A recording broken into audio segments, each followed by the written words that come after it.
Hello students. आज हम JEE advance की प्रॉब्लम करेंगे। ये 2020 में आई थी फिजिक्स। आप प्रॉब्लम देखिए, प्रॉब्लम क्या कह रही है। A football of radius R is kept on a hole of radius R. एक फुटबॉल है, जैसे डायग्राम में आप देख रहे हो, यहाँ पे एक फुटबॉल है। ये यहाँ पे फुटबॉल है। तो फुटबॉल जो है, इसका रेडियस कैपिटल आर है और वो इन्होंने रखी है एक प्लैंक पे।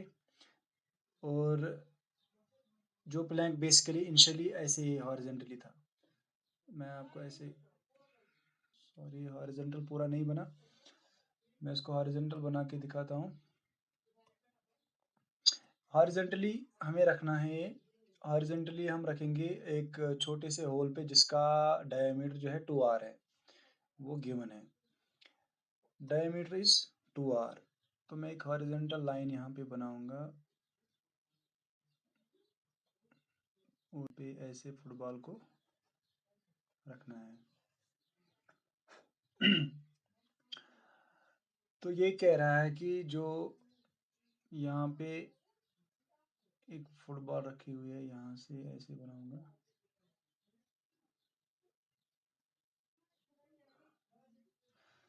तो इसका जो अपना रेडियस है वो है, इसका अपना रेडियस आर है, कैपिटल आर। लेकिन जो यहाँ पे ये रेडियस है, ये 2r है, स्मॉल आर। यहाँ से लेके यहाँ तक हॉरिजॉन्टली इनिशियली ऐसे रखा है। तो फिर क्या कह रहा है कि one end of the plank is now lifted so that it gets tilted making an angle theta. तो इसके बाद ये क्या कर रहा है, ये यहाँ पे इसको पहले उठा रहा है। यहाँ से देखिए, जो ये एंड है इसको मैं यहाँ से पुश करूँगा तो यहाँ पे मैं इसको फिक्स रखूँगा, इस पॉइंट पे फिक्स रखूँगा। तो इस प्लैंक को जब ये उठाएगा तो ये प्लैंक कैसे होगा, उठेगा ऐसे, और ये ऐसे रहेगा लाइन। ये फुटबॉल भी इसके साथ ही उठेगी ऊपर। तो यहाँ पे जो एंगल जो है ये ऊपर बनाएगा थीटा। तो ये थीटा पहले 0 होगा, फिर ये इंक्रीज होता जाएगा ऐसे। फिर ये जो फुटबॉल होगी वो ऐसे आएगी और ये प्लैंक ऐसे धीरे धीरे ऊपर उठता जाएगा। हमें देखना है कि ये थीटा कितना होगा, maximum maximum value of theta, so that the football does not start rolling down the plank. तो ये कह रहा है कि हमें जो ये थीटा है, एंगल यहाँ पे जो ये एंगल है, ये एंगल कितना होना चाहिए ताकि सबसे बड़ा वैल्यू इसका, ताकि ये जो फुटबॉल है ये यहाँ से नीचे ना गिरे। यही क्वेश्चन है। काफ़ी सिंपल क्वेश्चन है ये, सिंपल एक कॉन्सेप्ट पे है जो आपने पढ़ा होगा कि टाउ यानी कि टार्क जो आप निकालते हो, torque is equal to are cross F. तो torque is equal to are cross F जो हमने पढ़ा है।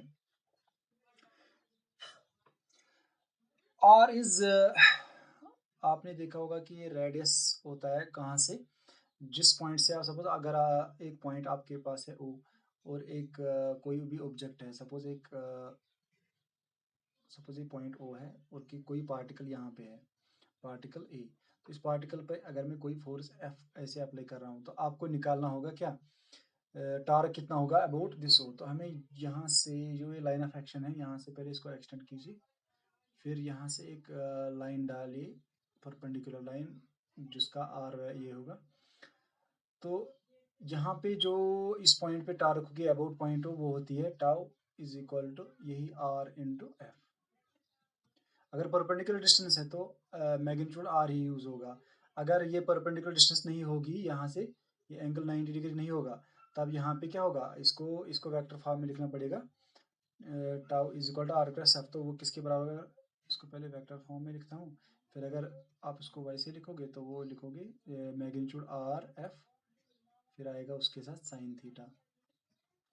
थीटा होगा यहाँ पे जो एंगल एंगल होगा, अगर 90 है तो साइन थीटा कितना होगा 1, और अगर थीटा कोई और वैल्यू है तो साइन थीटा ही रहेगा यहाँ पे।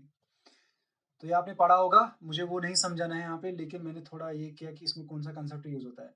तो अगर ये पॉइंट, अगर ये आर 0 होगा, अगर ये आर अगर आर होगा 0 तो टार्क भी 0 होगी। यानी कि अगर सपोज एक पॉइंट है, पार्टिकल स्मॉल पॉइंट है ए, अगर ये ओ पॉइंट और ये ए पॉइंट एक ही जगह पे होगा यहाँ पे, और ए एक ही जगह पे, यहाँ से आए पॉइंट, यहाँ से क्लोज इस पॉइंट पे है, तो अब आप इसी पॉइंट के थ्रू जो पॉइंट ओ है उसके थ्रू एक फोर्स जा रहा है एफ, तो आपको टॉर्क यहाँ से निकालनी होगी। तो यहाँ से आर चूंकि जीरो बन रहा है तो टॉर्क भी यहाँ पे जीरो होगा, यानी कि जिस पॉइंट से फोर्स जा रहा है, अगर ये पॉइंट ओ है, अगर इसके बीच में से फोर्स जा रहा है एफ, तो फिर ये इस फोर्स जो है, इस फोर्स का टॉर्क जो इस पॉइंट पे है वो होगा जीरो, क्योंकि यहाँ पे आर जो है वो जीरो है। ये फोर्स थोड़ा दूर अप्लाई होना चाहिए, यहाँ कहीं पे या यहाँ कहीं पे होना चाहिए, इससे कुछ डिस्टेंस पे होना चाहिए, तभी टॉर्क होगी। तो इसको छोड़िए, अब हम अपने क्वेश्चन पे जाएंगे। तो देखिए यहाँ पे जो हमने ड्रा किया, ये मैं साइड में फिर से लिखता हूँ दूसरे सेक्शन में। तो अब हमें फोकस करना है यहाँ पे एक ही पॉइंट पे। देखिए वो पॉइंट कौन सा है, जो ये जब ये ऐसे उठेगा ना, ये एंगल थीटा पे जब ये उठेगा, ये प्लैंक, और यहाँ पे ध्यान रखना है जो फुटबॉल है, फुटबॉल का रेडियस आर। देखो ये 2r जो है स्मॉल, ये बराबर यहाँ से यहाँ तक डिस्टेंस होगी 2r स्मॉल। तो मैं डिफरेंट पेन यूज करता हूँ। अब क्या होगा देखिए, अगर आप देखोगे इसका सेंटर, जो ये फुटबॉल है, इसका सेंटर ऑफ ग्रेविटी जो है यहाँ पे, क्योंकि सिमेट्रिकल है तो इसका सेंटर ऑफ ग्रेविटी इसके ज्योमेट्रिकल सेंटर पे होगा, तो इसका फोर्स ऑफ जो ग्रेविटी होगा वो ऐसे नीचे की ओर आएगा, mg। हमें फोकस जो करना है ना, इस पॉइंट पे फोकस करना है, याद रखो, जो ये पॉइंट है यहाँ पे, इस पे ध्यान रखिए, हमें इसी पॉइंट पे नज़र रखनी है। ये बाल जो है, ये बाल तभी यहाँ से नीचे गिरेगी जब इस पे टॉर्क होगी, ऐसे क्लॉकवाइज टॉर्क आएगी, जब इस पर क्लॉकवाइज टॉर्क आएगी अबाउट यही पॉइंट, इस पॉइंट का नाम है सपोज पॉइंट ए रखता हूँ, अबाउट पॉइंट ए। अगर इस पॉइंट ए जो है, अगर इस पे क्लॉकवाइज टॉर्क आएगी ना, तो तभी क्या होगा, तभी ये बॉल नीचे गिरेगी, वरना ये नहीं गिरेगी। क्योंकि देखिए, अगर यहाँ पे एंटी क्लॉकवाइज टॉर्क यहाँ से होगी, अगर यहाँ से टॉर्क ऊपर की ओर होगी तो वो उसको नीचे आने नहीं देगी, वो इस पॉइंट के अबाउट, क्या वो इसको ऐसे इसके अंदर ही रखेगी। आर टू आर स्मॉल है तो ये बॉल इसके बीच में से नहीं जाएगी, जो ये होल है यहाँ पे, तो इस होल में से बॉल, अगर छोटी होती बॉल तो ये बॉल ऐसे नीचे जाती, फिर ये क्वेश्चन नहीं बनता। अब जो गिवन है कि जो कैपिटल आर है वो स्मॉल आर से बड़ा है, तो इसलिए ये बॉल ऐसे रहेगी, ये नीचे नहीं आएगी। तो अगर हॉरिजेंटली, जब ये हॉरिजेंटली होती है तो इस पॉइंट, जो जिस पॉइंट की बात मैंने बात की, इस पॉइंट के अबाउट जो टार्क आएगी, सॉरी, इस पॉइंट के अबाउट जो टार्क आएगी ऐसे mg, यहाँ पे कुछ वैल्यू होगा, सपोज ये डिस्टेंस r है तो कुछ एंगल यहाँ पे होगा, जो भी होगा एंगल, हमें उसके साथ कोई लेना देना नहीं है, एंगल का वैल्यू कुछ भी होना चाहिए। लेकिन यहाँ पे आप देखोगे चाहे जो भी एंगल हो, जो ये पॉइंट है, पॉइंट ए जिसका नाम मैंने रखा, इस पॉइंट के अबाउट जो है टार्क, देखो यहाँ पे ये कुछ डिस्टेंस पे है, कुछ डिस्टेंस पे तो है, टार्क जो होगी टाउ, वो किसके बराबर होगा, वो होगा mg r sine of theta, कोई एंगल थीटा होगा यहाँ पे, या कुछ भी अल्फा रखिए, तो टॉर्क यहाँ पे जो लगेगी वो लगेगी इसके अबाउट एंटी क्लॉकवाइज। अब ये अगर छोटा होता है ऐसे ही, जो ये ऊपर है, अगर ये बॉल छोटी होती तो अब ग्रेविटी की वजह से ये यहाँ से नीचे आती, तो ये प्लैंक वहीं पे रहता, ये नीचे चली जाती बॉल। अब ये छोटा है तो यहाँ से नॉर्मल रिएक्शन वापस लगेगी, यहाँ से भी रिएक्शन वापस लगेगी, तो इसको बैलेंस में रखेगी, तो ये स्टेबल इक्विलिब्रियम में होगी हॉरिजॉन्टल पोजीशन में।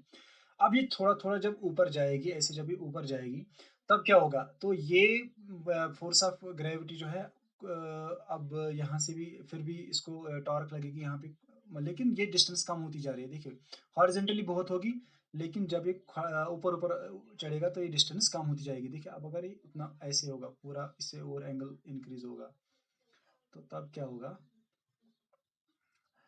तब देखिए, तब ये एंगल उससे भी छोटा होगा। देखिए एक पॉइंट ऐसा आएगा जब इसका सेंटर जो है वो बराबर इस पॉइंट में से पास होगा, तो जो एम जी फोर्स है वो इस पॉइंट जो ए पॉइंट है इसमें से पास होगा, तो ये होगा फाइनल इक्विलिब्रियम पॉइंट। ये धीरे धीरे डिस्टेंस कम होगी, जो जैसे जैसे आप इसको ऊपर लेते जाओगे, जैसे जैसे आप इसको ऊपर लेते जाओगे ऐसे मतलब घुमाओगे, जो एंगल जो थीटा है वो बढ़ता जाएगा। तो ये पॉइंट जो है देखिए यहाँ से, ये पहले तो यहाँ पे इस पोजीशन पे ये दूर था, फिर जब ऊपर ऊपर गया तो यहाँ पे क्लोज आया। एक पॉइंट जो होगा जो हमारा मेन पॉइंट है यहाँ पे जब इस पॉइंट से पास होगा, इसके बाद अगर आप थोड़ा और ऊपर उठाओगे तब क्या होगा, ये फोर्स जो है वो यहाँ से आएगा, तो ये बॉल जो है यहाँ से गिरेगी। तो हमें फोकस करना है इस पॉइंट पे, इक्विलिब्रियम पॉइंट ये होगा जब ये फोर्स इसमें से पास होगा। तो वो प्रॉब्लम में हम सिखाऊंगा कि अब उसका आंसर कैसे आएगा। इसमें इतना टाइम नहीं लगेगा सॉल्व करने में, ये तो एक मिनट के 15 सेकंड का क्वेश्चन है, लेकिन मैं आपको समझा रहा हूँ कंसेप्ट से कैसे करना है, वरना ये 15 सेकंड का क्वेश्चन है टोटल। देखिए कैसे है। अब जो ये पॉइंट है यहाँ पे जब ये ऊपर जाएगा तो मैंने क्या कहा, जब ये उस वक्त होगा जब ये यहाँ से ये फोर्स ऐसे जाएगा, तो हम सीधे ऐसे ही ड्रा करेंगे एक लाइन।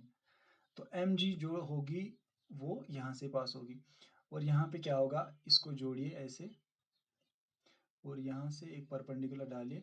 आपने पढ़ा होगा 9th क्लास में या कहीं पे 8th में भी पढ़ा होगा कि जब यो लाइन होती है सेंटर से परपेंडिकुलर कॉर्ड पे, तो वो 90 डिग्री पे होती है, तो ये एंगल जो है 90 डिग्री होगा। अब क्या है, देखिए एक और प्रिंसिपल हमने पढ़ा है कि एंगल बिटवीन टू लाइंस, अगर हमारे पास दो लाइंस है ऐसे और वो एक दूसरे को परपेंडिकुलर है या कुछ भी है, तो एंगल बिटवीन या कुछ मैं ऐसे ड्रा करूंगा, एक सेकेंड वो कंसेप्ट मैं आपको फिर से बताऊंगा, आपको ऑलरेडी पता होगा। अगर ऐसे दो लाइंस हैं, इनके बीच में एंगल थीटा है, तो मैं इस पे एक परपेंडिकुलर डालूंगा और इस पे भी एक परपेंडिकुलर डालूंगा, तो इन दो के दरमियान भी एंगल थीटा होगा। ये एक प्रिंसिपल है मैथमेटिक्स में, बहुत ही फेमस, आपने पढ़ा होगा कि angle between two lines is also angle between their perpendiculars. तो ये आप इसमें यूज करोगे। देखिए सेक्शन 1। अब यहाँ पे क्या है, जो ये एंगल देखिए इसका परपेंडिकुलर कौन सा है, जो ये एम जी फोर्स होगा, मैंने ये डायग्राम तो अभी हॉरिजॉन्टल है, जब ये ऊपर उठेगी तो उस वक्त क्या होगा, उस वक्त ऐसी पोजीशन आएगी जब क्या होगा, उस पोजीशन में देखिए उस पोजीशन में क्या होगा, मैं रफली बना रहा हूँ ऐसे, जब ये बाल गिरने के कगार पे होगी, तो यहाँ पे सॉरी यहाँ पे ऐसे होगी एम जी, तो ये पॉइंट ए है, तो ये एम जी फोर्स है। देखिए ये लाइन जो होगी ये परपेंडिकुलर होगी इसे, और जो ये लाइन हमने ड्रा की थी यहाँ से, मैं रेड पेन भी यूज करूंगा, फिर क्या होगा, यहाँ से जो लाइन आएगी वो यहाँ परपेंडिकुलर है। देखिए ये लाइन जो है रेड लाइन वो परपेंडिकुलर है इस लाइन को, और जो ब्लू लाइन है वो परपेंडिकुलर है इसको, तो यहाँ पे जो एंगल थीटा होगा, एंगल बिटवीन टू लाइन्स, तो इन दो के बीच में इसको मैं एक्सटेंड करता हूँ ऐसे, तो ये एंगल भी थीटा ही होगा। जब ये एंगल थीटा है तो ये एंगल थीटा, अब एंगल थीटा जो है इसका वैल्यू हम निकालेंगे इन टर्म्स ऑफ जो इसका रेडियस आर है कैपिटल आर, और जो ये छोटा स्मॉल आर है यहाँ पे, तो उन स्मॉल आर और कैपिटल आर के बीच में रिलेशन निकालेंगे, और थीटा। तो जब ये पोजीशन इक्विलिब्रियम पोजीशन यही होगी, तो इस इक्विलिब्रियम पोजीशन में क्या होगा, जो आर स्मॉल आर है उसके बीच और कैपिटल आर के बीच में क्या रिलेशन है, तो वो यहाँ पे देखेंगे, इजीली समझ में आएगा। देखिए अगर ये स्मॉल आर है यहाँ पे तो ये होगा थीटा, तो आप साइन थीटा देखिए, sine of theta is equal to perpendicular by hypotenuse, तो यहाँ पे जो आंसर आएगा वो आएगा sine theta is equal to r divided by R. ये ऑब्जेक्टिव टाइप क्वेश्चन है, तो इसमें सिंपली ये 10-15 सेकंड में होगा, आपको सिर्फ विजुअलाइज करना आना चाहिए कि होगा क्या।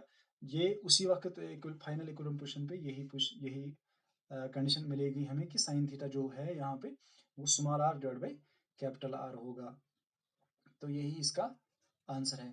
कंसेप्ट सिंपल है कि जब हॉरिजॉन्टल होगा तब जो टॉर्क लगेगा इस पॉइंट के अबाउट, जो मैंने पॉइंट ए रखा, तो पॉइंट ए के अबाउट जो होगा एंगल, जो पॉइंट ए मैंने कहा यहाँ पे, पॉइंट ए के अबाउट जो कंसेप्ट है पूरा, ये टॉर्क एंटी क्लॉकवाइज लगेगी, तब तक ये नहीं गिरेगा।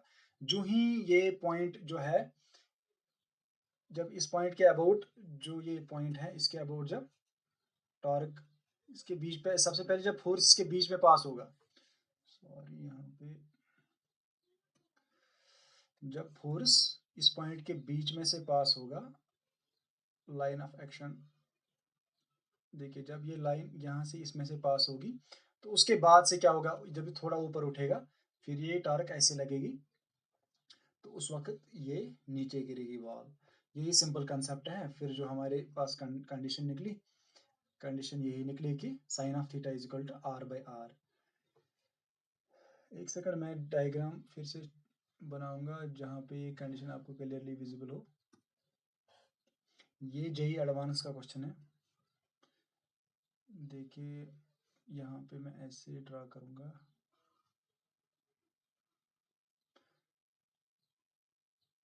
ये लाइन है, यहाँ से इसका सेंटर इसके साथ जोड़िए, ये यहाँ से ये जो है थीटा, ये आर, ये कैपिटल आर, तो sine theta is equal to small r by capital R. Final answer यही है इसका। तो maximum value of theta is equal to sine theta is equal to, या आप theta is equal to sine inverse small r by R. ये objective type question है, इसका answer final यही होगा। सिंपल प्रॉब्लम थी, बेसिक कंसेप्ट पे है। Tau is equal to are cross F, r cross F, torque जो है वो किसके बराबर होता है, आर क्रॉस एफ। तो वही कंसेप्ट आप यूज करोगे यहाँ पे, तो ये सिंपल 10-15 सेकंड में सॉल्व होगा। मैंने समझाने के लिए थोड़ा टाइम लिया आपको, ताकि आपको आराम से समझ में आए, वरना ये नज़र में ही आपको का कोई कैलकुलेशन करने की ज़रूरत नहीं। अगर थोड़ा आप गौर से देखेंगे तो आप इसको 10-15 सेकंड में ही कर सकते हो without any calculation. Thank you.